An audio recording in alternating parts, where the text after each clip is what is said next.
Well, hey friends and neighbors, this is Chuck out at Sheridan Park Farms. Welcome back to the farm. So one of the things, the tool that I carry with me every day, I don't walk out of the house without it, is this, the lowly pocket knife. And over the years since I've been farming, the knife that I carry has changed and evolved as my needs and my tastes have kind of changed. So hang out with me for a little bit. I'm going to show you the knives that I've carried and talk about what has evolved and what's changed. But stick around to the end and I'll tell you how I was cheated out of almost $200 in trying to buy the perfect pocket knife to carry with me on the farm every day. All right, let's talk a little bit about pocket knives. Now, if you're a farmer, an outdoors person, a prepper, whatever, you're probably going to be carrying a pocket knife. And I am of the firm belief that a gentleman is not properly dressed unless he has a pocket knife on him. And for you guys that are wearing skinny jeans, you're probably not going to enjoy carrying a pocket knife with those tight pants. When you put this in your pocket, it's going to press against your thigh, and that's going to be uncomfortable. And you'll have to get another latte, and you're just not going to enjoy it. So, growing up, my dad, both my grandpas, my great grandfather that I knew, always carried a pocket knife. They always had a knife on them, and so I was never really much of a knife carrier until we started farming. And then a knife is a very utilitarian. It's a tool. I mean, it's not a fashion statement. It's a tool. You've got to have it. Cut strings off of hay bales, open feed sacks, dig out splinters, whatever. There's all kinds of uses. You will find uses that you didn't know that you had for a pocket knife. This is like the very first one that I started carrying. This is a Case brand, and I'm a Case guy. I like Case knives. I like the traditional knives. I've evolved over time into what I carry, but this Case knife, this is the first thing that I was carrying. This is a slimline trapper. It's a single blade knife. It's got a drop point blade on it. I bought this one at a flea market and I cleaned it up some and then took it over to Smoky Mountain Knife Works in Sevierville, Tennessee. Had those guys polish and sharpen the blade because it was a user. I mean, it was a carry knife. It wasn't a showpiece, which was fine. And I carried this knife for a long time. And Case does, it holds a pretty good edge. The one thing about this is that tip, man, that tip is very tiny. And actually, I've got it's bent. I don't know if you can see it on camera, but I've bent the tip on that thing just at least a little bit. So good knife, but probably not as bulky and stout as what I need for the heavy duty work that you would need it for on a farm. So I decided I needed to upgrade to something a little bit more substantial, and I bought this. This is a Rough Rider brand. Now these are comparable in quality, in my opinion, comparable in quality to the Case knife, but the drawback is they're Chinese made, but they are relatively inexpensive. This knife here, I think I paid $22 or $23. A comparable two-blade Stockman from Case is probably going to run you about $75, maybe $80, depending on what you get, depending on the scales and some of the features. Good quality knife, two-blade, got a drop point blade on it, and then it's also got this sheep's foot blade, which is kind of like what I'm carrying now. I'll show you that in a minute.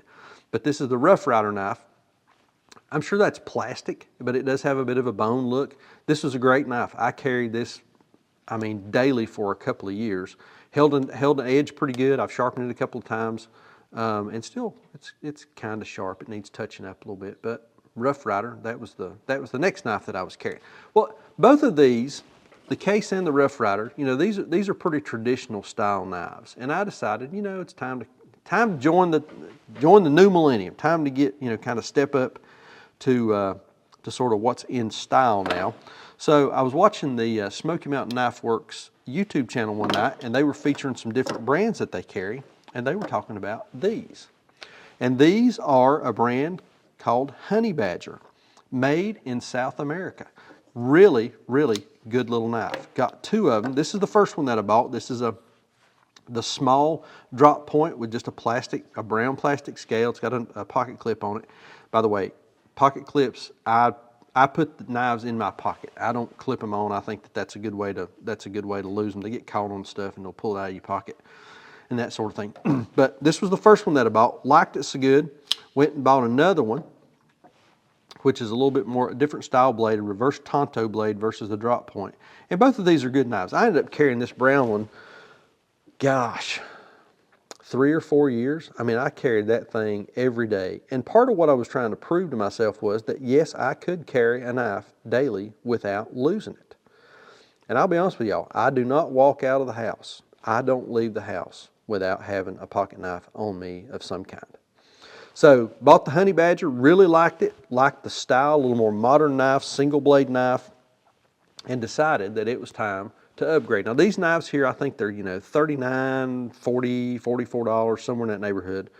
And for the price, really good quality little knife. It carries well in the pocket, lightweight, blade carries retains an edge really good. Good knife, real good knife. And I was able to carry one with, again, like I said, without losing it. But decided it was time to upgrade a little bit. So I was doing some research and looking on YouTube and Facebook and groups on Reddit and different things. And there were two knives that kept coming up as the most popular everyday carry knives for most folks. And the first one was this one, the Spyderco Par 3, or the Par 2. I bought the Par 3 because it was a little bit smaller. Now, this is a little bit more of an investment in a knife. And the reason I bought this was because between this one and the other one, which I'll show you in a minute, this one was a little less expensive. And quite frankly, that's why I bought it, was because it was less expensive. This is single blade knife made in Golden, Colorado. So these are American made knives. These got the G10 scales. Out of the box, this thing razor sharp. I mean, this thing has got an edge on it, and it has held an edge on it for the time that I've been carrying. Bought this knife while Son and I were gone on vacation back the end of November, 1st of December, so just a few months ago. But I bought this knife, been carrying it every day, and really, and I like it. I like it, sorta. I don't really care for this big, chunky blade right there. That's just a lot of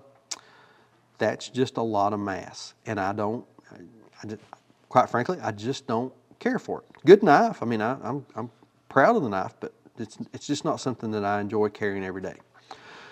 So like I said, it came down to really two knives. This one and the Benchmade 940 Osprey. Let me show you the other one. The Benchmade 940 Osprey. So when we went over to the knife store and I was looking around and I looked at the Spyderco and I went to the Benchmade counter, they did not have these in stock.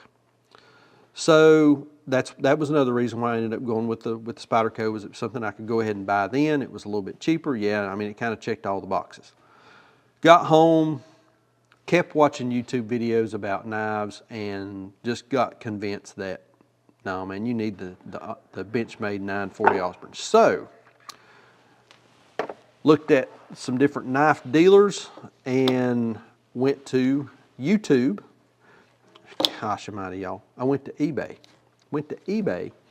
And there were some sellers on there that were selling the Benchmade 940 for the retail price. Now, if you buy it direct from Benchmade, they're $240. You can get them from dealers, I think, for $216. And there were some folks on there that had them buy it now for $216. But every once in a while, one would come up that would run through the auction style. You could bid on it, and sometimes you could get a little better deal. So this one came up, and I bid on it and ended up winning it for, by the time tax, shipping, the whole 9 yards, I think I paid about $192 for it, something like that. Well, between the time I won the bid on this knife and the time that it showed up, I continued watching YouTube videos, and a video popped up, how to spot a fake Benchmade 940. Well, I got a little concerned. Went back, looked at all the pictures, man, everything looked right. I mean, it just looked like it was spot on. And then the knife came. And then's when disappointment set in. There were a number of telltale signs that this was not a genuine Benchmade knife. First one, you can feel the etching on the blade. On a genuine Benchmade, you cannot feel the etching on the blade. This one has Benchmade.com under the Osborne symbol right there. The scales are not quite the correct color. Pocket clip says, I don't know if you can see that, says Benchmade USA. That is not correct. And then the box. Believe it or not, the foam in the box is not correct. the owner's manual, the print is kind of off-centered, and it's not, it just doesn't look very sharp. The printing on the box doesn't look very, you know, if you're going to pay this for a knife, you expect everything to be right, and the printing on that box is just kind of, it's just not as sharp and crisp as what the authentic is. I'll show you that in a second. So got it, was very disappointed, went back and looked, and y'all, this is where I got suckered. This is my own fault. I mean, I done it to myself. The seller of this knife had 4 reviews and a no return policy. That right there should have been the red flags to tell me not to bid on and buy this knife. But sometimes I can be impulsive and want what I want when I want it, and that's what happened. And I was scammed to buy a fake Benchmade Osborne 940. But my lovely wife, being the caring creature that she is, said, why don't you just buy the real deal from a authorized dealer and be done with it. So I filed a claim with eBay, sent them some pictures, explained why I felt like this was not an authentic knife. Now, this is a good knife. I mean, it's got a good feel to it. I mean, it's a good fake. Scale color's incorrect. But she said, why don't you buy the real deal from an authorized dealer and just be done with it. So I filed the return claim. eBay did honor that, and I've got to drop this in the mail today and get this back to Mr. Scam Man down in Louisiana, or wherever the heck it is he is. So here it is. The real deal. The Benchmade 940 Osborne.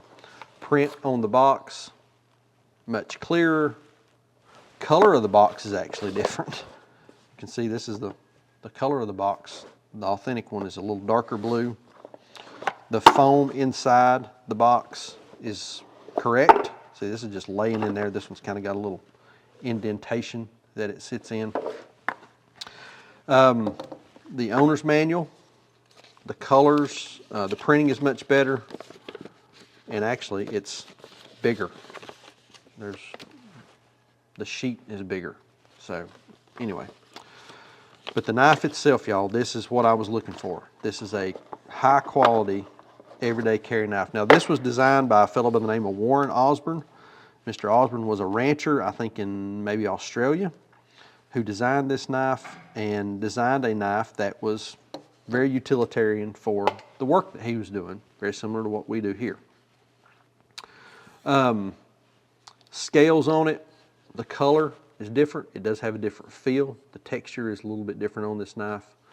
You cannot feel the engraving on the laser cutting on the knife, on the blade. It does not have benchmade.com on the blade of the knife, and it feels different. I mean, it's a high quality knife. It does have the axis lock that Benchmade is kind of famous for, so it's, you know, fidget friendly if you like to fidget with your knife, and I do like to fidget with my knife sitting around from time to time. Pocket clip, it's got the reversible pocket clip. Put on that side or that for a right or left hand carry. Again, I put this in my pocket. I don't carry it with the clip. And then it's got the purple liner in the back, anodized liner. So that's how I got scammed out of $192 for a fake Benchmade Osborne 940. So I've been carrying this now for about a day. It came yesterday, and I really like it. I mean, it feels good in the pocket. I like the slimmer blade. This thing is, I mean, this is a sturdy knife. It's a solid piece of equipment, a solid tool. I went out a while ago to feed the cows, and I grabbed this one and I couldn't bring myself to go cut hay bale string with that yet. I'll do that tomorrow. But got the new Benchmade, excited to have it. If you're buying on eBay, buyer beware. Make sure that you're buying from an authorized dealer or a reputable dealer, or some way that you can prove that you're actually buying the real deal and not some cheap Chinese knockoff. All right, there it is, the evolution of what I've carried in my pocket in terms of a knife for a little over 6, well, longer than that now, but at least for a little over 6 years. I guess the thing I would say is if you're going to be investing in a good quality tool, buy it from a reputable dealer. Buy it from somebody that you know is not in a housing project in Louisiana whenever you search their address. And if you're going to buy from eBay, make sure that they do accept returns and that you're buying from somebody that does have a number of different reviews, a number of different feedback, so that you can tell are they legit or not. You know, there's a lot of people out there that are looking for ways to separate you from your money. And this guy absolutely achieved that with me. But bought this again from Blade HQ, great service. They also sent a free gift. They sent a mat, a bench mat. I guess that's to work on your knife if you need to. But good service from them. Again, not a sponsored video. I bought all of these knives with my own money. I've never had anybody send me a knife, so this is all stuff that unvarnished review and unvarnished opinion on what I carry. So I think that's going to do it. Like we always say, please keep us in your prayers. May God bless you and your families, and we'll see you on the next video. Thanks.